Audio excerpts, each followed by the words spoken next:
Pongamos toda atención y reverencia a esta lectura. Al final encontrarás un comentario bíblico y algunas preguntas para ver qué tanto asimilaste.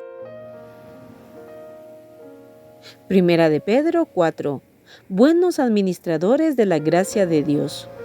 Puesto que Cristo ha padecido por nosotros en la carne, vosotros también armaos del mismo pensamiento. Pues quien ha padecido en la carne terminó con el pecado para no vivir el tiempo que resta en la carne conforme a las concupiscencias de los hombres, sino conforme a la voluntad de Dios. Baste ya el tiempo pasado para haber hecho lo que agrada a los gentiles, andando en lascivias, concupiscencias, embriagueces, orgías, disipación y abominables idolatrías. A estos les parece cosa extraña que vosotros no corráis con ellos en el mismo desenfreno de disolución y os ultrajan. Pero ellos darán cuenta al que está preparado para juzgar a los vivos y a los muertos. Porque por esto también ha sido predicado el Evangelio a los muertos, para que sean juzgados en carne según los hombres, pero vivan en espíritu según Dios. Mas el fin de todas las cosas se acerca. Sed pues sobrios y velad en oración. Y ante todo, tened entre vosotros ferviente amor, porque el amor cubrirá multitud de pecados. Hospedaos los unos a los otros sin murmuraciones.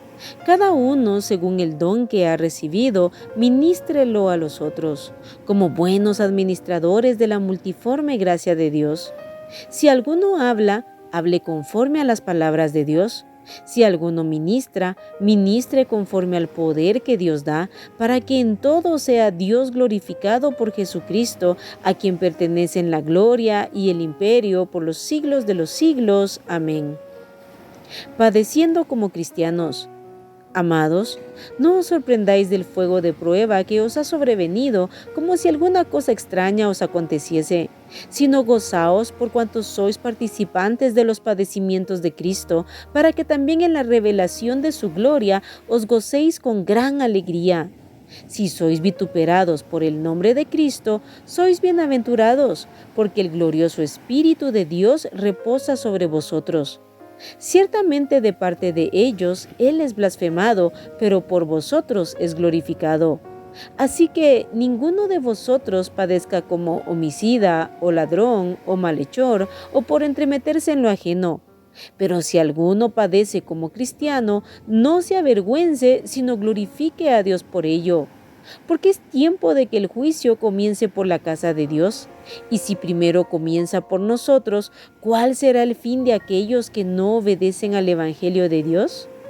Y si el justo con dificultad se salva, ¿en dónde aparecerá el impío y el pecador?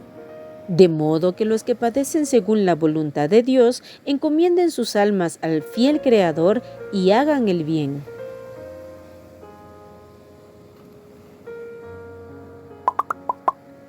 El capítulo comienza con la frase «puesto que», es decir, en vista del sufrimiento y muerte triunfante de Cristo por amor a nosotros, así nosotros debemos armarnos del mismo pensamiento.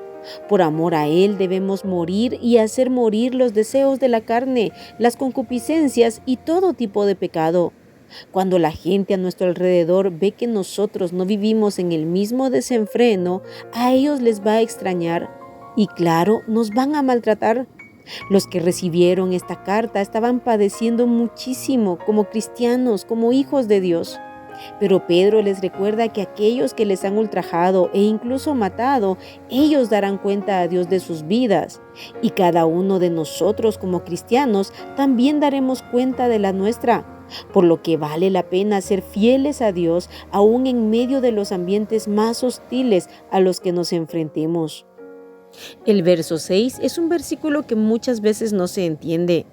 Aquí se hace referencia a los que escucharon el Evangelio mientras estaban vivos en la tierra, pero que ahora están muertos. Por eso dice, porque por esto también ha sido predicado el Evangelio a los muertos.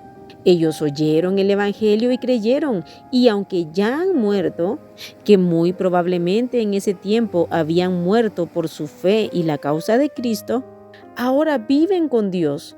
Es decir, el versículo se podría parafrasear así: el Evangelio se les predicó a los que creyeron, quienes después murieron, pero tienen vida eterna con Dios. Luego se nos recuerda nuevamente que el fin de todas las cosas se acerca, por lo que debemos ser sobrios, es decir, estar alertas y despiertos espiritualmente y velando en oración.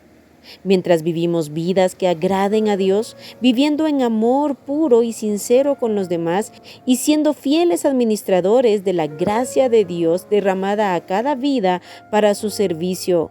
De esta forma, el nombre de Dios será glorificado. En la siguiente parte del capítulo, Pablo retoma el tema de la persecución y sufrimiento que estaban padeciendo los hermanos, recordándoles que no debían sorprenderse o extrañarse de todo lo que estaba pasando a su alrededor, que sin duda era muy duro. Es probable que Pedro escribiera esta carta poco antes o después del incendio de Roma, que como sabemos fue la causa por la que Nerón comenzó a perseguir a los cristianos, culpándolos de dicho incendio. Ese fue el comienzo de los horrores de un periodo de persecución a los cristianos que duró aproximadamente 200 años. Pedro les dice que ninguno padezca como homicida, ladrón, malhechor o por entremeterse en lo ajeno, y ese es un llamado para cada uno de nosotros.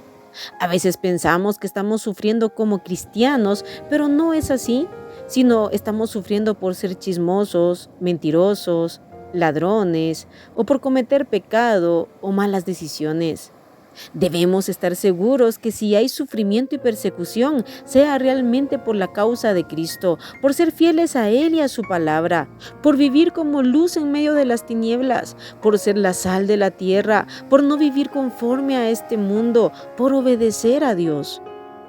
Aquellos que padecen como cristianos deben gozarse porque son participantes de los padecimientos de Cristo. Son bienaventurados. No deben avergonzarse, sino glorificar a Dios por ello, por ser tenidos por dignos de sufrir por la causa de Cristo.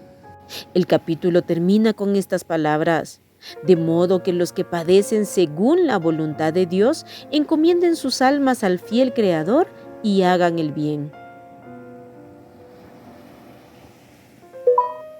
Ahora, si pusiste atención, responde a las siguientes preguntas. Número 1. Así como Cristo murió por amor a nosotros, nosotros debemos morir a la carne, el pecado y el mundo por amor a Él. Número 2. ¿Cómo le parece a la gente de nuestro alrededor que no corramos en el mismo desenfreno de vida disoluta o pecaminosa como ellos? Número 3. Puesto que el fin de todo se acerca, ¿cómo debemos vivir? Número 4. ¿Qué debemos tener ante todo? Número 5. ¿Cómo debemos hospedar? Número 6. ¿Somos administradores de la gracia que Dios nos ha dado para su servicio? Número 7. Menciona 3 cosas por las que podríamos padecer que no es por la causa de Cristo. Y número 8. Si padecemos como cristianos, ¿debemos avergonzarnos o gozarnos? Aquí terminamos el capítulo 4 de Primera de Pedro. Apartemos todos los días tiempo para orar y meditar la palabra de Dios para ponerla en práctica. Que Dios te bendiga.